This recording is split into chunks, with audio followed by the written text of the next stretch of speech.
안녕하세요. 사연에 빠지다의 DJ 민영입니다. 어느 한 영화의 명대사 중에 호의가 계속되면 권리인 줄 안다 이런 말이 있는데요. 오늘 사연자님은 그런 상황에 놓이셨다고 합니다. 오늘의 사연 어떤 이야기일지 끝까지 함께 해주시고요. 오늘의 사연 시작해볼게요.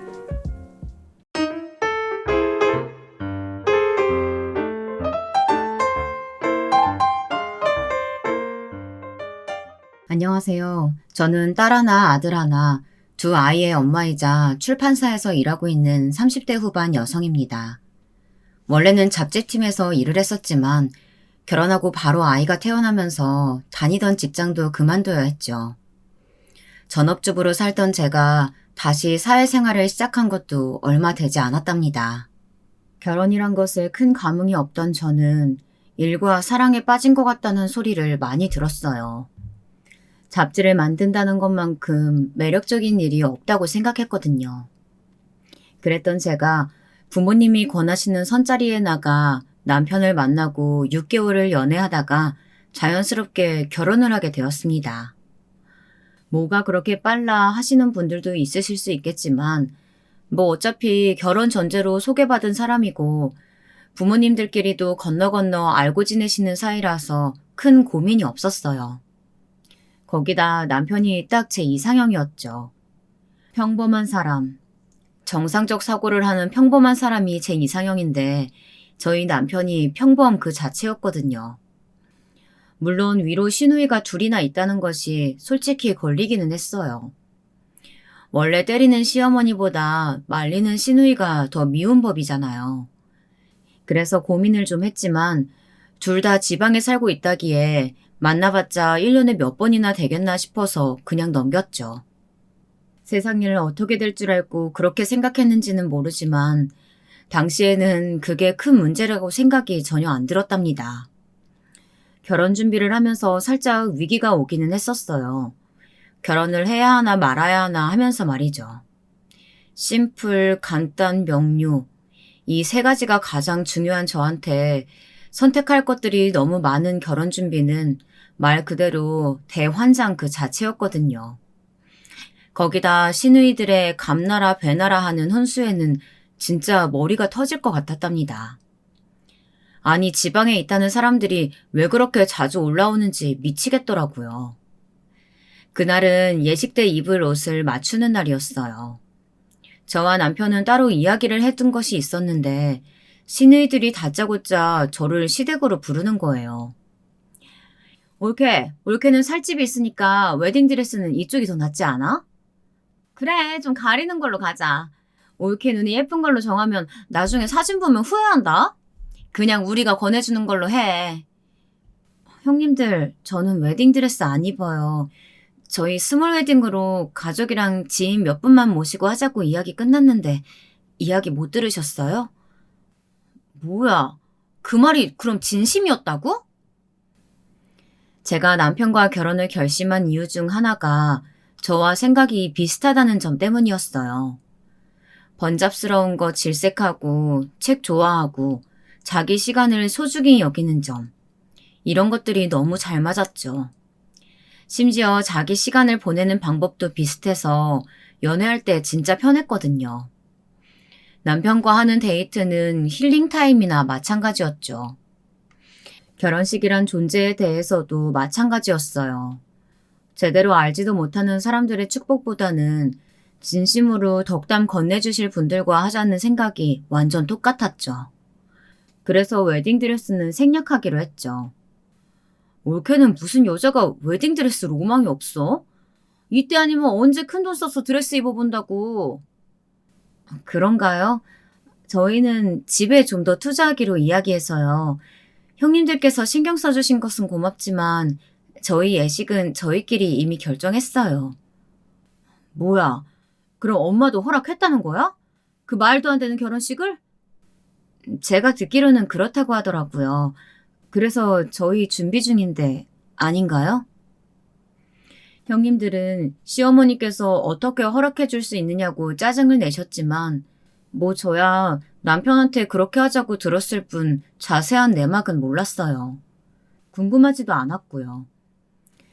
시누이들은 그 뒤로도 자기들끼리 계속 투덜대면서 제가 세상 물정을 모른다느니 결혼식이 여자한테 어떤 의미인지 생각조차도 안 한 것 같다는 등 쉬지 않고 잔소리를 하셨어요. 솔직히 결혼은 저와 남편이 하는 건데 예식을 어떻게 할지 왜 시누이들이 더 난리인지 조금도 이해가 되지 않았죠. 곧 남편이 벌겋게 열이 오른 얼굴로 도착했어요. 남편은 절 보자마자 약속 장소가 왜 여기로 바뀌었냐고 묻더군요. 하지만 제 질문에 미처 대답도 하기 전에 시누이들이 득달같이 달려들어 결혼식 이야기를 했어요. 남편 역시 저와 같은 반응이었죠. 어머니도 허락하셨는데 뭐가 문제야. 그리고 우리가 예식을 어떻게 할지 누나들이 무슨 상관이라고 이 사람을 여기로 불러. 이 자식 말하는 것 좀 봐. 누나들이 무슨 상관이라니. 그리고 아니 물어볼 말이 있으니까 집으로 불렀지. 그게 지금 누나한테 눈 동그랗게 뜨고 대들 일이야? 됐어. 누나들은 제발 좀 가만히 있어. 알아서 할 테니까. 남편은 무표정한 얼굴로 시누이들에게 할 말만 딱 하더니 제게 나가자고 했죠. 그날 남편과 저는 예식 때 입을 옷은 물론 예물과 신혼집에 넣을 것들을 정하기로 했었거든요. 할 일이 태산인데 시누이들 때문에 늦어졌으니 남편도 저도 많이 답답했죠. 남편은 앞으로도 시누이들이 뭐라고 하건 적당히 걸으라고 알려주었어요. 하지만 제 입장에서 어디 그게 쉬운가요? 시누이들이 얼마나 별난지 자기들 말을 들어주지 않으면 들어줄 때까지 사람을 달달 볶는데 무슨 수로 거르겠어요.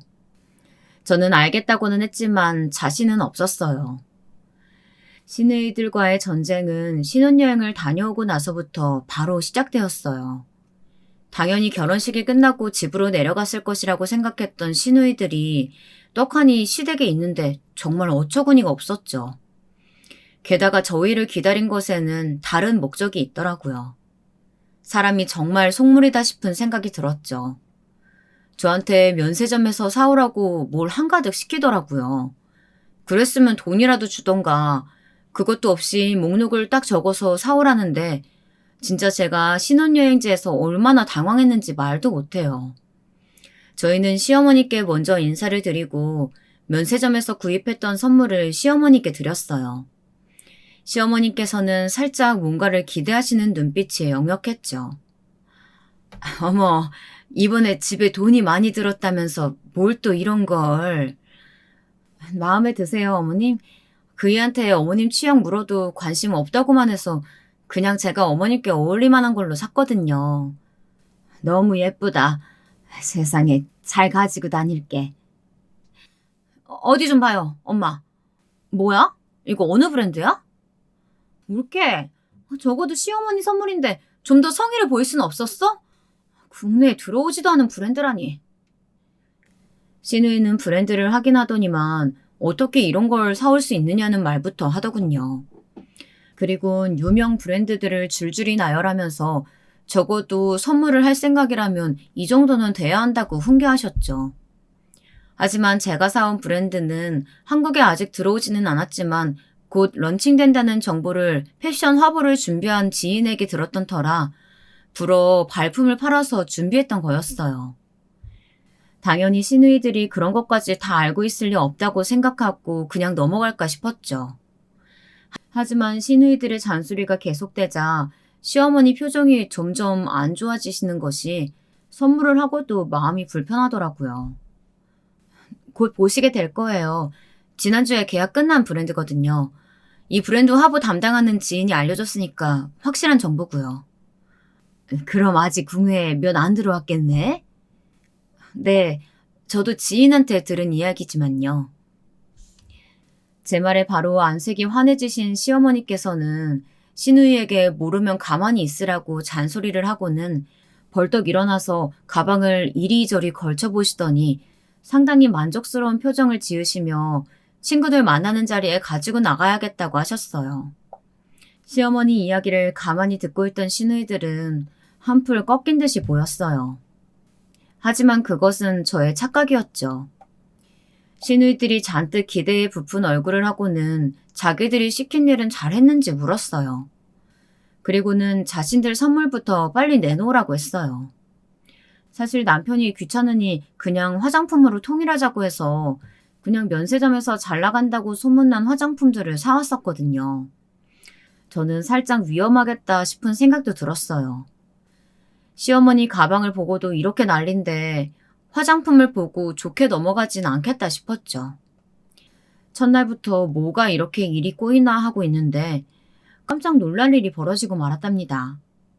가만히 있던 남편이 나선 거죠. 누나들 선물은 내가 화장품으로 골랐어. 맨날 피부 걱정하면서 피부과 다니지 말고 집에서 관리 좀 하라고. 뭐? 화장품? 야, 이건 국내에서도 돈만 있으면 쉽게 구할 수 있잖아. 이걸 지금 선물이라고 내놓는 거야? 올케, 올케 진짜 우리 무시하는 것도 아니고 이게 뭐야? 내 말 안 들려? 내가 샀다니까. 이 사람은 쇼핑센터 가서 이것저것 보던데 누나들한테 필요한 걸로 사야지 싶어서 말이야. 마음에 안 들면 이리 주고. 너 진짜 결혼하더니만 어떻게 사람이 이렇게 변하니? 전에는 누나들한테 한마디도 못하더니 이제는 아주 누나를 잡아먹을 기세다? 선물 받기 싫으면 말고. 나는 누나들 생각해서 사온 거니까. 여보 그만해요. 좋은 마음으로 사왔으면서 왜 마음에도 없는 말을 해요. 형님 그러지 마시고 받아주세요. 시누이들은 신경질적인 모습으로 선물을 받아들었어요. 그리고는 자신들이 시킨 것을 달라고 손을 내밀었죠. 저는 시누이들에게 영수증을 먼저 내밀었어요. 시누이는 어이없다는 듯이 이게 뭐냐고 물어보았죠. 그런 반응에 당황했던 것은 오히려 저였어요. 아니, 이 상황에서 그런 반응이 말이 되냐고요. 저는 영수증이라고 말씀드리면서 돈을 주지 않으셨다고 말했죠. 제 말에 시누이는 기분이 상한 듯이 헛웃음을 짓더라고요. 지금 우리한테 돈을 받으려는 거야? 선물이라고 고작 화장품 쪼가리 던져주면서? 화장품 쪼가리라뇨, 형님. 말씀이 너무 심하세요. 화장품이 마음에 들지 않으신 것은 알겠는데 그렇게까지 하실 필요는 없죠. 그리고 형님께서 사오라고 시키셨으면 당연히 돈을 주셔야 되는 거 아니에요? 이봐, 올케. 눈치가 왜 이렇게 없어? 우리 돈 주고 살 거면 뭐하러 사오라고 했겠어? 누나 미쳤어? 우리는 돈이 남아 돌아? 무슨 큰일 난 것처럼 연락 와서는 꼭 사야 한다고 당부를 하더니만 돈을 못 준다니. 그럼 누나도 받을 생각 마. 내가 어이가 없어서. 남편은 화가 났는지 다 필요 없다고 하고는 제 팔을 잡아 끌었어요. 그리고는 내일 출근해야 하니 그냥 가보겠다고 말했죠. 시어머니께서 당황하시며 왜 이러냐고 하셨지만 남편은 단호한 얼굴로 짐을 챙겼어요. 시누이들은 이렇게 가면 어떻게 하냐고 저를 붙들었지만 저도 슬쩍 밀쳐내며 못 이기는 척 남편을 따라 나섰죠. 그렇게 저희 집으로 돌아온 남편과 저는 그저 이런 상황이 어이가 없어서 그냥 마주보고 웃고 말았답니다. 물론 며칠 뒤 시누이들에게 연락이 와서는 입금할 테니 자신들이 사오라고 한 것을 보내달라는 연락이 왔고 저는 입금 확인을 하자마자 바로 보내드렸죠. 그렇게 나름 첫 번째 위기는 넘겼답니다. 그 일이 있고 나서 한동안은 정말 조용했어요. 큰 시누이는 전주에, 작은 시누이는 강릉에 계셨기 때문에 좀처럼 만나는 것이 쉽지는 않았거든요. 어떻게 보면 저한테는 다행이기도 했고요. 시어머니의 변덕만 맞춰주면 되었으니까요. 하지만 저의 평화는 그리 길지 않았어요. 갑자기 큰 시누이에게 연락이 와서는 너무나도 충격적인 이야기를 하더라고요. 여름방학 동안 자신의 아이들을 보낼 테니 좀 봐달라고 말이죠. 당시 막 임신한 지 얼마 되지도 않았던 상황이라 저는 곤란하다는 이야기를 했지만 막무가내였죠. 남편까지 나서서 차라리 시댁으로 보내라고 했지만 큰 시누이는 무조건 저희 집이어야 한다는 거예요. 형님, 갑자기 저희 집으로 보내시겠다뇨. 그것도 둘 다. 제가 아직 임신 안정기라서 보내셔도 어떻게 챙겨줄 수가 없어요. 병원에서 조심해야 한다고 해서 회사도 그만뒀고요. 회사도 그만뒀으면 집에 계속 있단 말이잖아. 그럼 더 잘 됐네. 애들 서울에서 방학특강 들게 할 건데 올케네가 바로 옆이더라고. 차로 태워주면 15분? 아, 형님, 그럼 형님도 올라오셔서 한 달 살기 하시면 되시잖아요. 그걸 왜 저한테 시키세요? 내가 설마 놀겠어? 할 일 많아, 나도. 그리고 올케, 아무리 임신했다고 해도 너무 움직이지 않으면 그것도 몸에 나빠. 운동하다 생각하고 애들 학원 좀 데려다주고 데리고 와. 큰 신우이는 제 말이 들리지도 않는 사람처럼 자기 할 말만 하고는 전화를 끊었죠. 저는 다시 전화를 걸었지만 큰 신우이는 제 전화를 피하듯 받지 않았어요. 어지간하면 제 선에서 해결하고 싶었지만 도저히 말이 통하지 않는 것 같아서 결국에는 남편에게 이 일을 어떻게 하느냐고 의논을 했죠. 남편은 불같이 화를 내면서 어디다 애를 맡기냐고 난리가 났고요. 남편은 자기가 해결하겠다고 했지만 큰 시누이는 남편의 전화도 받지 않았어요.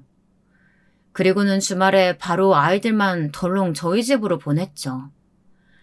저는 저희 집 문 앞에 서 있는 두 아이들을 보고 정말이지 한숨만 나왔어요. 고등학교 1학년, 2학년인 두 아이들은 자신들도 난감한 상황이라는 것을 아는지 미안한 얼굴을 하고 있더라고요. 진짜 만약 형님처럼 막무가내로 행동했다거나 뻔뻔하게 나왔더라면 아마도 시댁으로 돌려보냈을 텐데 애들이 죄송합니다 하고 서 있는데 차마 할머니 댁으로 가라는 말은 안 나왔어요. 저는 우선 아이들을 집으로 돌아오게 하고는 남편에게 전화를 걸었죠. 바로 날라오더라고요. 외삼촌 죄송해요. 진짜 엄마가 저희가 분명 학원 옆에 한 달 살기 얻어달라고 그렇게 말씀드렸는데 외숙모 임신했다는 이야기 듣고 둘이서 원룸이면 적당히 지낼 수 있지 않겠나 싶었거든요. 진짜 내가 너희들 앞에서 할 말은 아닌데 참. 외숙모 죄송해요. 진짜 저희 학원에서 하루 종일 있을 예정이거든요. 그냥 잠만 좀 재워주시면 안 될까요? 저희도 엄마랑 말이 안 통해서 더 이상은 못하겠어요. 오늘 온다는 이야기를 못 들어서 손님방 정리를 못했어. 있어봐. 아니에요 외숙모 저희가 할게요. 외숙모 움직이지 마시고 좀 쉬세요.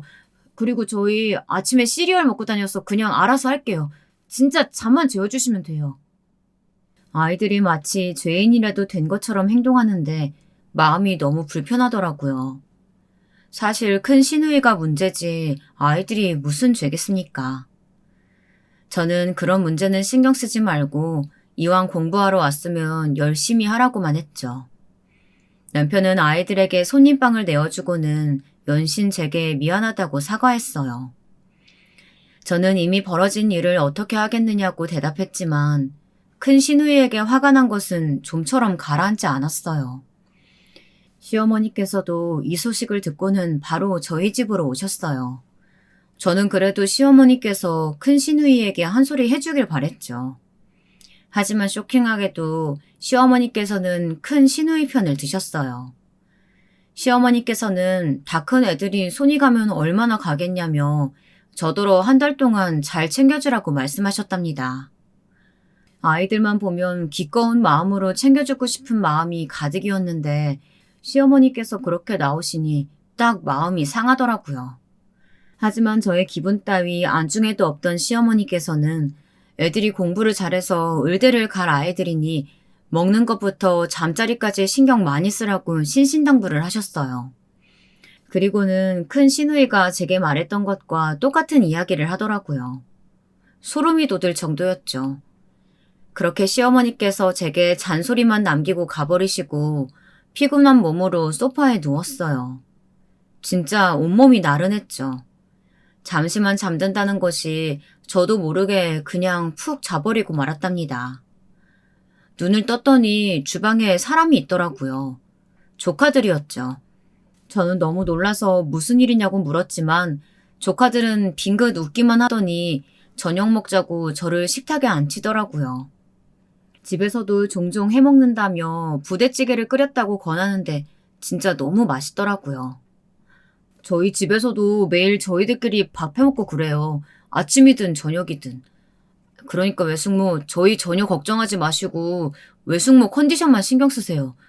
진짜 지금이 엄청 중요하다고 들었거든요. 그런 얘기는 다 어디서 들었어? 혹시 산부인과 전공할 생각이야? 엄마는 무조건 성형외과라고 하시지만 저는 산부인과 선택하고 싶어요.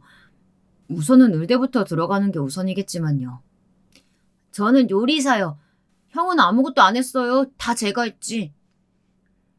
조카들이 투닥거리며 함께 저녁을 먹는데 기분이 묘하더라고요. 나중에 우리 아이가 태어나면 이런 분위기로 이야기할 수 있을까 살짝 로망이 생기기도 하더라고요. 우리 아이도 조카들처럼 컸으면 좋겠다는 생각이 들고요.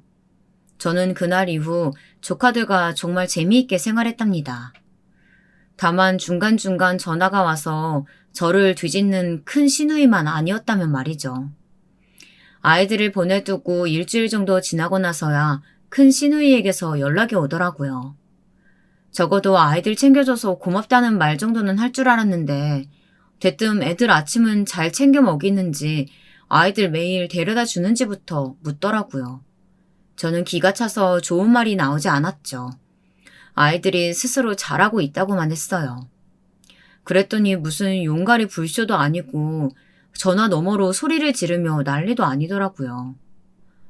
아니 내가 어려운 일 해달라고 한 것도 아닌데 올케는 어떻게 그래? 애들 아침 챙겨주는 게 그렇게 힘들어? 밥 차리고 간단한 국 좀 끓이면 되는데 애들 공부하는데 체력이 얼마나 중요한지 알아? 아니 집에서 하는 것도 없으면서. 형님, 애들이 집에서도 시리얼 먹고 다녔다고 아침을 거절하던데요. 그리고 애들 체력은 걱정하지 마세요. 제가 저녁마다 헬스장 보내서 운동시키고 있으니까. 평소랑 방학이 같아? 특강에 본 수업에 하루 종일 공부한다고 고생하는데 진짜 올케도 너무한다. 어떻게 애들한테 그렇게 매몰차게 행동한대? 애도 가졌으면서 모성애라고는 조금도 없어? 큰 시누이의 말이 거듭될수록 저는 점점 뒷목이 당겨오는 것이 느껴졌어요. 저는 더 이상 말을 섞었다가는 제가 그대로 쓰러질 것 같아서 그냥 전화를 끊어버렸어요. 큰 시누이는 바로 다시 연락이 왔지만 받지 않았죠. 저는 숨이 거칠어질 정도로 화가 나서 가라앉히기 위해 몇 번이나 심호흡을 했답니다. 하지만 좀처럼 화를 가라앉히는 것이 힘들었죠. 혹시 아이들을 보고 괜히 화를 쏟아내면 어떻게 하나 걱정했는데 또 아이들을 보니까 그런 생각은 들지 않았죠. 그렇게 한 달의 시간을 보내고 저는 다시금 평화를 찾았어요. 조카들은 이곳에서 생활이 좋았는지 종종 제 안부를 묻는 문자도 보내주고 살뜰하게 챙겨주더라고요. 귀엽게도 말이죠. 그래서 그 뒤로 방학마다 저희 집에서 보내게 되었지만 크게 신경 쓰지 않았어요. 배가 점점 불러오면서 친정에서도 종종 집으로 찾아오는 일이 많아졌어요. 검소함을 부르짖는 아버지께서 전혀 생각도 못할 모습으로 오셨죠. 많은 사람들이 잘 모르는데 저희 아버지께서 진짜 알부자시거든요. 강남에 노른자 땅도 여럿 가지고 계시고 건물도 있으셨죠. 하지만 워낙 그런 것들을 표시 내시는 분이 아니셔서 다른 사람들이 보기에는 그냥 퇴직하고 유유자적하는 노인네로만 보인답니다. 실제 저희 시댁 식구들은 저희 아버지께서 그런 사람인 줄 알고 계셨고요. 하여튼 그런 아버지께서 외손주가 생긴다고 생각하니 괜히 기분이 좋으신지 오실 때마다 양손 무겁게 오시더라고요. 깜짝 놀랄 정도로 말이죠. 그중에는 가끔이지만 제게 주는 선물도 있었죠. 아버지, 이 가방은 뭐예요? 어디서 나셨어요? 이번에 너희 엄마랑 네 오빠 내외랑 프랑스 다녀왔잖니. 거기서 큰애가 너한테 잘 어울리겠다고 하나 사주라고 하더라. 임신했다고 애기용품만 사주면 너무 속상하다고. 그리고 거기 그 옆에 큰 상자, 그건 큰애가 전해주라고 한 거다. 무슨 기저귀 가방이라는데 비싸기만 하지 다 거기서 거기인 것 같은데 큰애가 얼마나 시간을 들여 고르는지 나 원참. 언니가 고생했네. 아버지 같은 시아버지 모시고 프랑스라니. 이왕 가셨으면 좀 즐겁게 구경하시지. 또 돈만 비싸지 볼 거 없다고 그런 소리 하셨던 건 아니죠? 제 대답에 움찔하신 아버지는 어머니가 워낙 좋아해서 그런 말할 틈도 없었다고 하시면서 멋쩍게 웃으셨어요. 저희 아버지가 선물이라고 주신 가방을 보고 입이 떡 벌어졌죠. 무려 에르메스 가방이더라고요. 딸이 임신했다고 이런 가방을 사주실 것이라고는 생각지 못했거든요. 언니가 선물해준 기저귀 가방도 진짜 아까워서 어떻게 쓰나 싶을 정도였고요. 아버지께서는 제가 너무 놀란 눈으로 보니까 아끼지 말고 잘 들고 다니라는 말씀을 하시면서 건강하게 몸 관리만 잘하라고 말씀하셨죠. 기분이 묘하더라고요. 시간은 정말 빨리 흘러서 저는 큰 탈 없이 아이를 출산할 수 있었어요. 딸아이는 남편을 꼭 닮았답니다. 남편은 싱글벙글한 얼굴로 진정한 딸바보였답니다. 거기다 방학마다 학원 때문에 올라온 조카들도 아주 눈이 반짝이면서 딸아이만 바라보고 있었죠. 나름 평화로운 시간들이 이어지고 있었어요. 조카들이 무슨 말을 했는지 시누이도 더 이상은 제게 전화를 걸어 애들한테 이렇게 해라 저렇게 해라 말도 없었고요.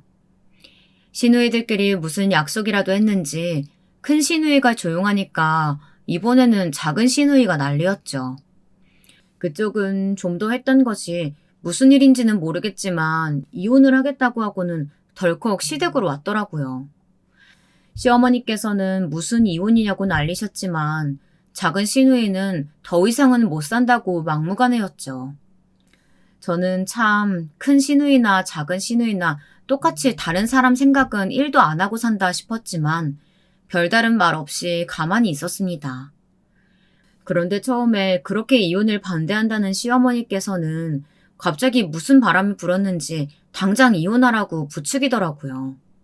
뭐 그거야 작은 시누이 사정이니까 저와는 상관이 없었죠. 하지만 일이 너무 이상하게 돌아가더라고요. 시누이가 너무 충격적인 말을 하더라고요. 갑자기 시댁이 아닌 저희 집에서 지내겠다고 말이죠. 그것도 아이까지 데려와서 말이죠. 저는 너무 어이가 없었죠. 누나가 왜 우리 집에 온다는 거야? 아니 이혼을 해서 올라올 거면 본가에서 지내면 되잖아. 우리도 지금 정신없어. 애 키운다고 바쁘다고. 너 누나 이혼한다고 무시하냐? 아니 언니네 애들도 방학마다 여기 올라와서 지낸다며. 나는 왜 안 되는데? 형님 무슨 말도 안 되는 비교를 하세요. 애들이야 공부 때문에 어쩔 수 없는 상황이었어요. 그리고 형님께서 여기 꼭 오실 이유도 없으시잖아요. 왜 없어? 나도 이제 취직해야 되는데 여기서 알아보려고 그런다. 왜? 미쳤어? 왜 여기서 알아보는데? 헛소리 하지 말고 본가에서 지내. 우리도 애 키우느라 정신없어. 거기다 내가 말을 안 했는데 이 사람 홀몸도 아니거든? 그러니까 헛소리 하지 마. 남편은 버럭 소리를 지르며 천천히 말씀드리기로 한 이야기까지 거침없이 해버렸어요. 큰애가 돌이 되기도 전에 둘째를 가질 거라고는 생각지도 못했는데 어쩌다 보니 그렇게 되어버렸죠. 작은 시누이는 처음 듣는 이야기에 약간 당황한 것 같았지만 자기가 옆에서 저를 챙겨주겠다고 나서면서 무조건 저희 집에 있겠다고 떼를 쓰기 시작했어요. 하지만 워낙 남편이 강하게 나오자 작은 시누이는 조용히 물러나더군요. 하지만 저는 본능적으로 이 일이 끝이 아닐 것이라는 생각이 들었어요. 그러는 와중에 미국으로 이민을 간 친구가 한국에 들어왔다고 저희 집에 놀러 왔어요. 중학교까지 같이 학교를 다니다 고등학교 때 떨어져 다녔는데 갑자기 고등학교 2학년 때 이민을 갔거든요. 저는 너무나도 반가운 마음에 친구와 한참 이야기를 나눴는데 그러다 제 결혼 사진 이야기가 자연스럽게 나왔어요. 그래서 저는 결혼 이후 한 번도 꺼낸 적 없었던 앨범을 함께 보면서 조촐했지만 의미 있는 결혼식 이야기를 했죠. 앨범에는 그날 함께 해준 사람들과의 행복한 사진이 많았거든요. 그런데 그중 작은 시누이가 찍힌 사진을 본 친구가 정색을 하며 누구냐고 묻더라고요. 작은 시누이라고 했더니 아주 이를 갈면서 이 사람이 어떤 인간인지 아느냐고 하더라고요. 저는 그런 친구의 모습을 처음 봐서 놀랍기도 했지만 의문이 들기도 했어요. 친구는 한참 동안 사진을 노려보다가 어렵게 말을 꺼내더라고요. 우리 가족들이 왜 이민을 가야 했는지 알아? 우리 언니가 도저히 한국에서는 못 살겠다고 그랬거든. 너도 기억하지? 대학 다니던 우리 언니. 우리 언니가 된통 친구한테 당하고 학교에서도 온갖 루머에 스트레스 받아서 집 밖을 나가지 않게 되었거든. 그래서 이민 갔어. 한국 땅만 아니면 되겠다 싶어서. 언니가 세상에 무슨 일이래? 친구한테 당하다니. 당시 언니한테 남자친구 있었던 건 알지? 우리 언니 가장 친한 친구가 그 남자친구를 꼬셔낸 건 둘째고 언니가 이 남자 저 남자 만나고 다닌다고 학교에 소문내는 바람에 얼마나 고생했는데. 심지어 인터넷에 언니 전화번호까지 뿌리면서 원나잇 한다고 올려가지고 하루에 변태들한테 몇십 통의 전화 받으면서 점점 피폐해진 거지. 안 그래도 멘탈이 약한데 그게 보통 견딜 만한 일은 아니잖아. 저는 친구의 이야기를 들으면서 진짜 인간이 어떻게 그런 일을 할 수 있나 징그럽더라고요. 제가 온몸을 부르르 떨며 욕을 했더니 친구가 쇼킹한 이야기를 하더라고요. 그런 짓을 저지른 친구가 바로 작은 신우라고 말이죠. 저는 너무 놀라서 입만 벌리고 아무런 말도 할 수가 없었어요. 목소리가 나오지 않았죠. 친구는 이를 갈며 어떻게든 작은 신우이를 찾아 복수하고 싶었다고 말하며 눈에 불을 켰는데 뭐라고 대답해야 할지 모르겠더라고요. 그저 친구가 작은 신우이에 관해 묻는 말에 대답이 저절로 나올 수밖에 없었죠. 조마조마하면서 시간을 보내는 와중에 결국은 큰 사건이 터지고 말았어요. 작은 신우이와 시어머니께서 부탁이 있다고 저희 집에 들이닥치셨죠. 그리고는 다짜고짜 제게 드레스룸을 좀 보여달라고 말하셨어요. 저는 갑자기 무슨 드레스룸을 본다고 하는 것인지 알 수 없었지만 우선은 보여는 드렸죠. 아이가 자고 있어서 소란을 만들고 싶지 않았거든요. 드레스룸을 둘러보던 작은 신우이는 만족스러운 얼굴을 하며 제 정장 몇 벌을 꺼내더라고요. 저는 뭐 하시는 거냐고 물었지만 큰 거울 앞에서 옷을 이리저리 대보느라 바쁜 작은 신우이는 제 말에 답이 없었죠. 회사 면접 보러 가는데 마땅한 정장이 없다고 그러잖니. 어차피 너 집에만 있는다고 입지도 못할 정장인데 좀 빌려주렴. 빌려주기는 뭘 빌려줘. 그냥 주면 되지. 나 면접 통과하면 일하러 다녀야 하는데 정장 필요하잖아. 면접을 보신다니 그 일은 축하드려요. 정장이 필요하시다면 뭐 빌려드릴 수는 있겠죠. 하지만 달라는 말씀은 하지 마세요. 다 제가 열심히 일해서 번 돈으로 장만한 옷이고 저도 언제까지 집에만 있을 것도 아니잖아요. 제 말에 기분이 상했는지 작은 신우이는 둘째까지 낳아 키우다 보면 언제 다시 일을 하러 갈지 모르는데 그때 가서 새로 사라고 하면서 마음에 드는 옷이 너무 많아서 고민이라고 했죠. 저는 이를 악물고는 면접이면 가장 무난한 옷이 좋지 않겠느냐고 말하며 깔끔한 블랙 정장을 제외한 나머지 옷은 옷장에 다시 챙겨 넣었어요. 작은 신우이는 뭐 하는 짓이냐고 소리를 질렀지만 저는 정색을 하고는 애가 깰 수 있으니 조용히 하라고 했죠. 시어머니께서도 제가 작은 신우이에게 한마디 하는 모습이 마음에 들지 않으셨는지 정장 얼마나 한다고 그런 유세냐고 하셨죠. 돈이 문제였으면 처음부터 옷을 빌려주겠다는 말을 하지도 않았을 텐데 그런 생각은 전혀 못 하시는 것 같았죠. 작은 신우이는 치사해서 그냥 간다고 하면서 옷을 챙기더니 갑자기 뭘 받는지 드레스룸 안쪽으로 가더라고요. 뭐 하시냐고 불러도 대답도 않더니 구석에서 가방 하나를 가지고 나왔죠. 친정 아버지께서 사주신 그 가방 말이에요. 어머, 이 가방 뭐야? 너무 예쁘잖아. 엄마, 어때? 나랑 잘 어울리지 않아요? 그러네, 너한테 딱이다. 가방 고급스러운 것 좀 봐. 우리 딸 정도는 돼야 이런 가방 소화할 수 있는 거지. 내려놓으세요, 그 가방. 친정아버지께서 선물이라고 해주신 거니까. 올케가 이런 가방이 왜 필요해? 기저귀 놓고 다닐 가방이면 충분한데. 이렇게 모셔두는 것도 가방에 대한 모독이야. 내가 이번 면접 때 잘 쓸게. 다른 건 몰라도 그 가방은 절대 안 되니까 꿈도 꾸지 마세요. 저는 빠른 속도로 작은 신우이에게 가방을 빼앗아 원래 자리에 넣어두었어요. 작은 시누이는 자존심이 상한 얼굴로 짜증을 내기에 한 소리 하려는데 딸아이의 울음소리가 들렸어요. 저는 급히 아이에게 달려갔죠. 낮잠을 기분 좋게 자고 일어난 모양인지 금방 울음을 그친 아이를 데리고 밖으로 나오니 시어머니도 작은 시누이도 보이지 않았어요. 신발도 없었고요. 저는 순간 쎄한 기분이 들어 드레스룸으로 들어갔어요. 역시나 친정아버지께서 선물해 주신 가방과 정장 3벌이 사라졌더군요.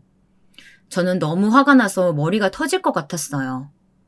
바로 전화를 걸었지만 당연히 받지 않았죠. 시댁으로 가려고 준비를 하는데 친구가 집으로 찾아왔더라고요. 작은 시누이에 대해 할 말이 있다고 하면서 말이죠. 하지만 저는 친구의 이야기를 들을 정신이 아니었어요. 제가 자신의 이야기를 듣는 둥 마는 둥 하면서 바쁘게 움직이자 친구도 이상한 낌새를 느낀 것인지 무슨 일이냐고 물었어요. 저는 방금 있었던 일을 이야기하고는 지금 바쁘니 나중에 보자고 말했어요. 친구는 시댁으로 저를 데려다 주겠다고 하면서 자신도 함께 가겠다고 나섰죠. 아무래도 작은 시누이가 있는 앞에서 이야기하는 게 좋겠다고 하면서 말이에요. 솔직히 거절하는 것이 맞았겠지만 저는 바로 고개를 끄덕였죠. 시댁에 도착하자마자 저는 작은 시누이를 찾았어요. 친구가 뒤따라 들어오는 것이 느껴졌지만 저는 모르는 척하고 있었죠. 작은 시누이는 아예 패션쇼를 열고 있더군요.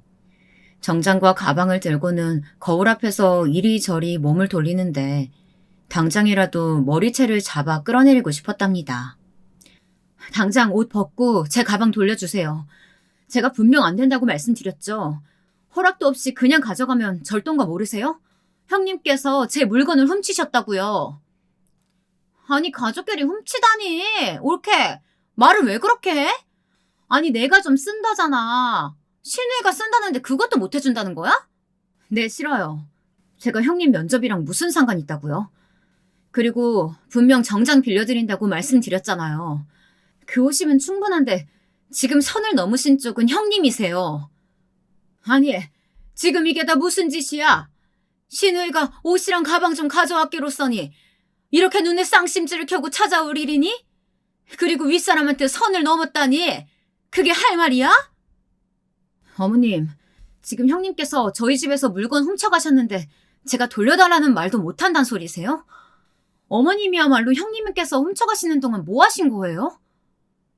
내가 이 말까지는 안 하려고 했는데 너 같은 년이 명품이 어울리기는 하니? 우리 딸 말대로 집에서 썩혀두는 것보다는 우리 딸이 가지고 다니는 게 훨씬 낫지. 딱 봐도 우리 딸이 더 잘 어울리잖아. 세아가 네가 포기하렴. 저는 말도 안 되는 요구를 하는 시어머니를 바라보며 절대 그런 일은 없을 것이라고 단호하게 말했어요. 작은 시누이는 제 말에는 조금도 관심이 없고 옷을 바꿔 입기 바쁘더군요. 저는 강제적으로 가방부터 빼앗았어요. 시누이는 당장 내놓으라고 마치 자신의 것인 양 말하는데 도저히 참기 힘들었죠. 그 와중에 시어머니께서는 급이 맞는 사람이 들어야 가방이 빛이 나는 것이라며 저더러 그냥 작은 시누이에게 넘기라는 말까지 하셨죠.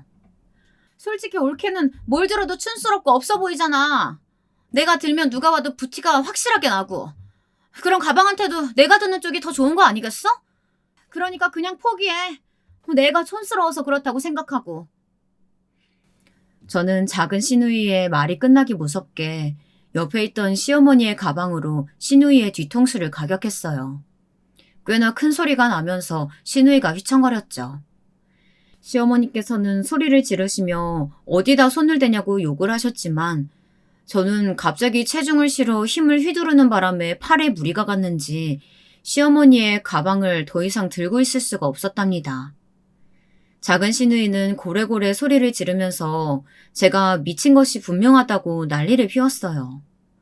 절대 이대로 넘어갈 수 없다는 소리도 했죠. 하지만 그렇게 날뛰던 작은 시누이가 친구의 말에 바로 입을 틀어막고 조용해졌습니다. 여전하네. 자기 뜻대로 안 되면 소리 지르고 욕하고. 당신이 뭔데 가족일에 끼어... 너...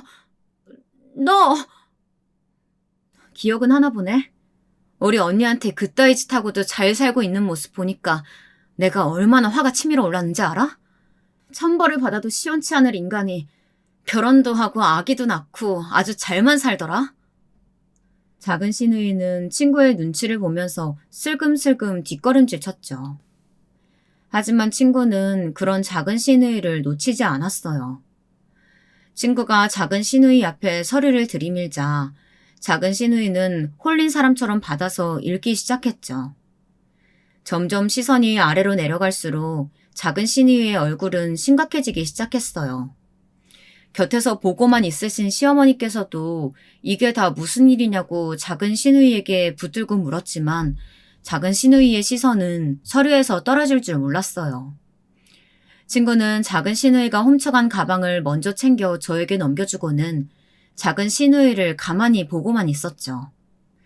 마지막까지 다 읽은 작은 시누이는 더듬거리는 말로 친구에게 어떻게 알았냐고 묻더라고요. 당신한테 복수하려고 내가 얼마나 많은 시간을 기다렸는데 이 사실 지금 재판 중인 남편에게 넘기면 아주 재밌을 것 같은데 어때? 그건 절대 안 돼.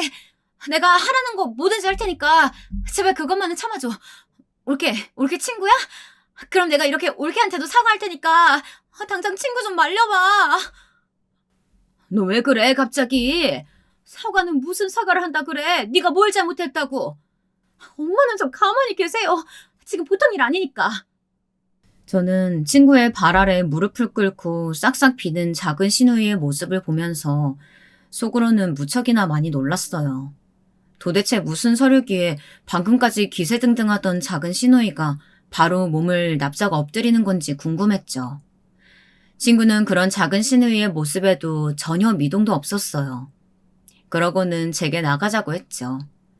작은 시누이가 쫓아 나오며 붙잡았지만 친구는 단호하게 뿌리치며 집을 나왔어요. 저는 친정아버지가 주신 가방을 손에 들고 조용히 친구의 차에 탔죠. 한동안 별말 없던 친구는 제게 작은 시누이가 보던 서류를 넘겨주었어요. 서류에는 친자 확인 서류와 함께 몇 장의 사진이 있었죠.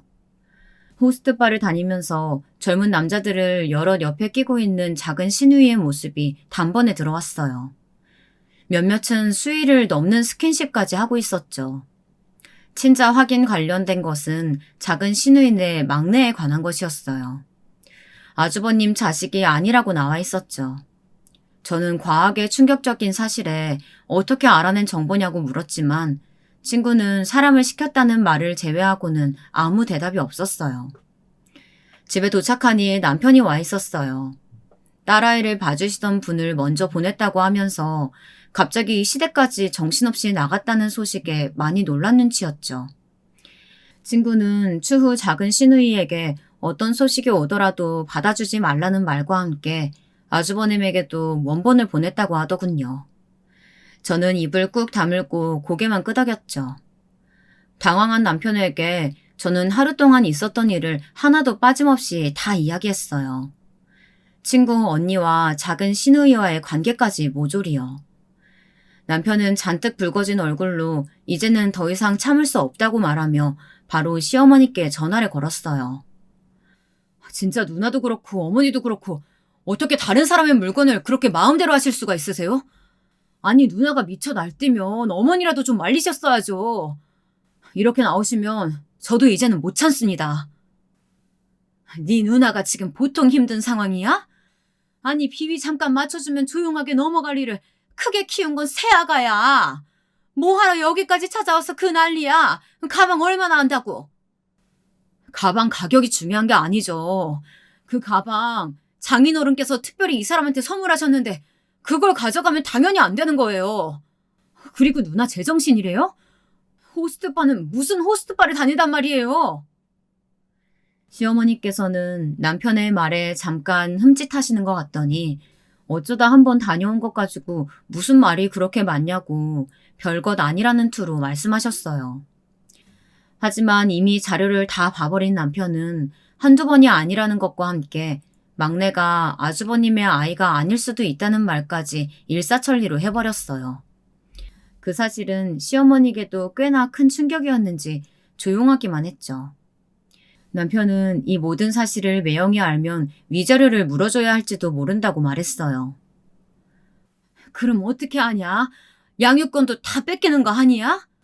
아들, 그러지 말고 네가 좀 어떻게 해봐. 그래도 너랑은 얘기 잘 통하잖아. 싹싹 빌어서라도 없던 일로 해야지. 어머님, 그 일을 왜 이 사람이 해요? 사과를 해도 형님이 하셔야죠. 잘못한 사람은 따로 있고 사과하는 사람이 따로 있는 경우는 무슨 경우예요? 조용히 못하니? 어디서 남편이랑 시어머니가 대화하는데 끼어들어? 그리고 처음부터 네가 그 사람 데리고 오지만 않았으면 일이 이렇게 커졌겠어? 그 가방에 환장해서 신우이를 벼랑으로 내몰아야 되겠어? 어떻게 너는 자기밖에 모르니? 진짜 가정교육을 어떻게 받았기에? 말씀 가려서 하세요, 어머님. 가방에 환장해서 훔쳐간 것은 형님이세요. 그걸 방관한 사람은 어머님이고요. 어머님께서도 형님을 어떻게 가르치셨기에 도둑질을 해요, 도둑질을? 인연이? 이제 진짜 너 위아래도 없고 잘하는 짓이다. 잘하는 짓이야. 시어머니의 말이 점점 거칠어지면서 저를 향해 입에 담기 어려운 욕을 하는 순간 저는 더 이상은 못 살겠다는 생각이 들더라고요. 남편이 아무리 좋으면 뭐합니까? 시누이의 시어머니까지 도저히 감당이 안 되는데. 하지만 제가 이런 생각을 이야기하기도 전에 남편이 먼저 나섰어요. 그리고 이어지는 남편의 폭탄 선언에 시어머니께서는 거의 기절할 것처럼 소리를 지르셨답니다. 그렇게 마음에 안 드시면 안 보시면 되겠네요. 그냥 아들 하나 없다 생각하세요. 저는 더 이상 못 견디겠으니까. 이기적이라고요? 이 사람이? 큰 누나네 애들 방학마다 집에 와서 공부한다고 온갖 보양식 다 찾아 헤매기는 사람이에요. 작은 누나는 자기 물건도 아닌 걸 훔쳐가서는 조금의 반성도 없는 사람인데 어떻게 이 사람더러 이기적이란 소리를 할 수가 있어요? 어머니도 이만 정신 좀 차리세요. 언제까지 누나들 감싸기만 하실 건데요? 남편은 그 길로 전화를 끊고는 제게 미안하다고 사과를 했어요.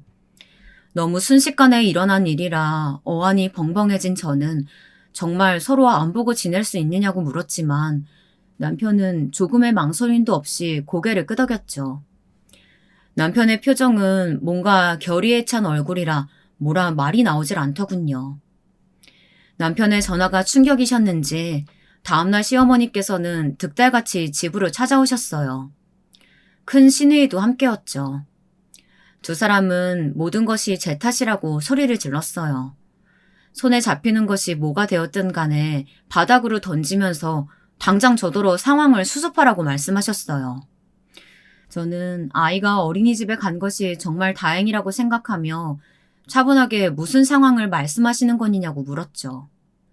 그러나 잔뜩 흥분하신 시어머니께서는 말을 더듬기만 하실 뿐 제대로 말씀을 못 하셨죠. 옳게 이야기 다 듣고 왔어. 도대체 우리 집안이랑 무슨 억하심정이 있기에 우리한테 이러는 거야? 그 착한 막내 입에서 아들 하나 없다고 생각하란 말이 나오게 만들다니. 이게 지금 다 무슨 일이냐고. 그게 왜 제 탓인지 모르겠네요. 제가 뭘 했다고 그러세요? 그리고 엄밀히 이야기하면 지금 작은 형님께서 겪고 계시는 일들은 다 스스로가 만든 일 아닌가요? 제가 한 일이 아니라. 옳게 친구라는 사람이 말도 안 되는 소리가 적힌 자료를 여기저기 뿌린 탓이잖아. 지금 나 몰라라 할 거야? 다 필요 없고 뭐가 되었던 간에 다 네 탓이야. 알겠어? 네 탓이라고. 어머님, 어떻게 작은 형님이 바람 피우고 다른 남자애 낳은 것이 왜 제 탓이에요? 그리고 저는 그이한테 아무 말도 하지 않았어요. 어머니께서 마치 제가 부모 자식 사이 인연 끊게 만든 사람인 것처럼 말씀하시는데 오히려 그이가 그런 결정 내리게 된 것은 어머님 탓이 더 많지 않을까요? 우리 엄마가 뭘 했는데? 올케가 중간에서 이간질한 거 아니면 막내가 우리한테 이렇게 나왔을 리가 없잖아. 내가 모를 줄 알아? 내 앞에서는 이렇게 따박따박 말대꾸하면서 우리 아들 앞에서는 얌전한 척 피해자인 척 그렇게 왔으니까 우리 아들이 이렇게 나오지. 우리 애가 얼마나 자기 누나들이며 어머니 끔찍하게 아꼈는데. 아꼈으니까 충격이 더하다는 생각 안 드세요? 저는 아무것도 할 수 없으니 저한테 더 이상 아무것도 말씀하지 마세요. 시어머니와 큰 시누이는 이대로 못 간다고 하셨지만 전화 한 통화를 받더니 사색이 되어 뛰쳐나가셨죠. 무슨 전화인지 궁금하기는 했지만 저는 엉망이 된 집을 치우는 것이 더 급했어요. 겨우 정리가 끝나고 딸아이를 데려오는데 집 앞에 아주버님이 와 계시더라고요. 깜짝 놀랐죠. 저를 보시고는 먼저 성큼성큼 걸어오시는데 마음이 복잡했어요. 어떻게 첫인사를 드려야 하나, 무슨 말을 해야 하나 복잡했죠. 혹시라도 작은 신우의 일로 화가 나신 것은 아닐까 싶기도 했고요.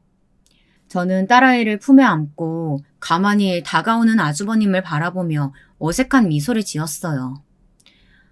집에 아무도 없어서 걱정했습니다. 혹시나 그 사람이나 장모님이 나쁜 짓이라도 하면 어떻게 하나 싶어서 말이에요. 아니에요. 어머님은 아침에 오셔서 한바탕 하고 가셨어요.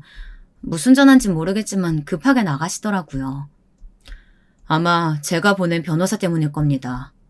이혼까지 할 생각은 아니었지만 보내주신 자료 덕분에 마음 정리할 수 있었습니다. 막내가 비록 제 아들은 아니지만 그래도 키워온 정이 있어서 쉽게 놓지는 못하겠더군요. 마지막까지 싸워서라도 아이들에 대한 모든 권리는 제가 가져올 생각입니다. 위자료도 청구했고요. 감사했습니다. 꼭 인사는 드리고 싶었습니다. 아주버님은 그렇게 고개를 꾸벅 숙이고는 가버리셨죠. 저는 졸지에 작은 신우이가 처한 모든 상황들을 알게 되었답니다. 물론 안타깝거나 아쉽다는 생각은 들지 않았어요. 어차피 다 자기 책임인데 어쩌겠어요. 하지만 문제는 남편이었죠. 저는 남편이 정말 인연을 끊게 될 것이라고는 전혀 생각하지 않았거든요. 좀 단호하게 나오기는 했지만 그래도 천륜이라는 것이 쉽게 끊어지는 것은 아니지 않습니까? 하지만 남편은 정말 깔끔하게 시댁 식구들의 연락을 전혀 받지 않았죠.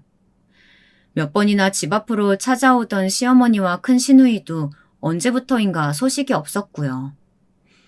그렇게 전쟁 같은 순간들이 지나가고 둘째도 무사히 태어나 지금은 2배로 힘든 육아에 제곱으로 기쁜 순간들을 즐기고 있답니다. 남편이 가끔 멍하게 있는 모습을 보면 마음 한구석이 아프지만 그래도 남편은 지금이 좋다고 말해주더군요. 저는 앞으로도 그런 마음이 변치 않을 수 있도록 최선을 다할 생각이랍니다.